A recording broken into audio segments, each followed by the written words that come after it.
Esse é o jogo da história do Corinthians.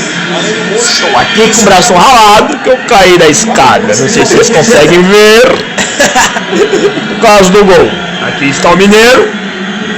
Hoje, 2012. Boa, Cássio! Estamos aqui no ano de 2012. Queremos rever esse vídeo aqui. E daqui uns 10 anos mais ou menos, a Regiane que rachou o bico de mim quando eu caí da escada. Ela tá ali. Falou, gesticulou com a mão, falou, vai lá e aquece, você já sabe o que é. Ou seja, quando precisar, ele vai passar batida e entrar, porque ele voltou. Tira a mão daqui, senão você apanha. Esse aqui é o Ronaldo, tá? Conhecido com mais um zoinho. Esse moleque aqui, ó. Esse aqui vai pro YouTube. Vamos lá, Corinthians. Dá sequência aqui. Essa imagem aqui não é pra qualquer um. Ai, meu Deus do céu, é agora, hein? Emerson dominou, vai pra dentro, ganhou a velocidade, no segundo gol.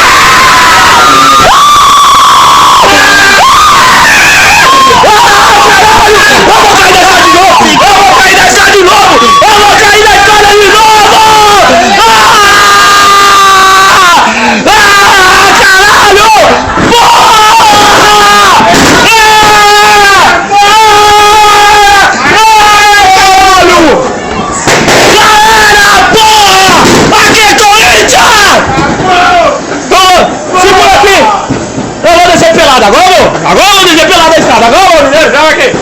Calma aqui, Mineiro. Eu vou descer pelado. Calma aqui, ó. Tô indo pelado pra rua! Tô indo, caralho! Porra!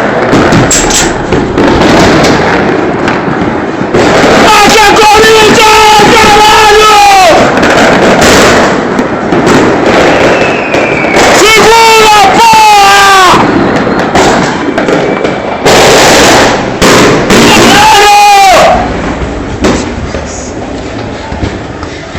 As marcas aqui na escada que eu tô levando pro capote, vocês não dá nem pra ver, mano. Ei, Mineiro, deixa um recado aqui, Mineiro. Deixa um recado aqui, Mineiro. Vai pro YouTube, Mineiro. Você que é foda! Manda um recado pros bandeiros, Mineiro. Chupa, mano!